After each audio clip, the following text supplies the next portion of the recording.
پیغمبر علیہ مسجد کے اندر خطبہ دے رہے تھے۔ حضور صلی اللہ علیہ وسلم نے مسجد کے اندر جو صحابہ کرام تھے ان کو کہا کہ اجلس، بیٹھ جاؤ۔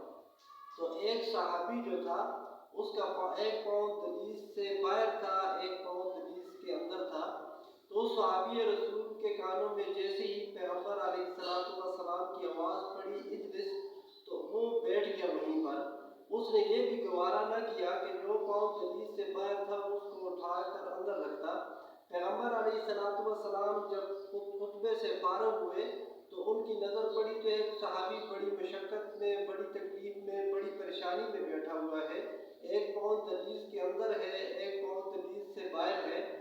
تو اللہ کے نبی نے فرمایا کہ اللہ کے بندے یا دونوں پاؤں دہلیز کے اندر کر لیتا یا دونوں پاؤں دہلیز سے باہر کر لیتا، آسانی سے بیٹھتا۔ اس نے کہا اللہ کے نبی، جب آپ کی آواز میرے کانوں میں پڑی اجلس، بیٹھ جا، تو میں نے یہ بھی گوارا نہ کیا کہ ایک قدم اٹھا کر اندر کی طرف رکھوں۔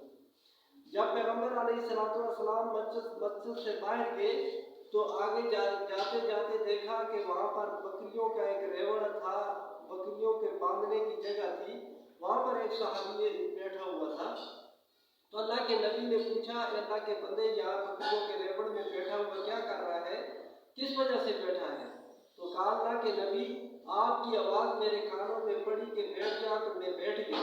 اللہ کے نبی نے فرمایا کہ میں نے تو مسجد میں جو صحابہ کرام موجود تھے ان کو کہا تھا بیٹھ جا، تو آپ یہاں پر بیٹھ گئے۔ تو اس نے بڑا خوبصورت جواب دیا۔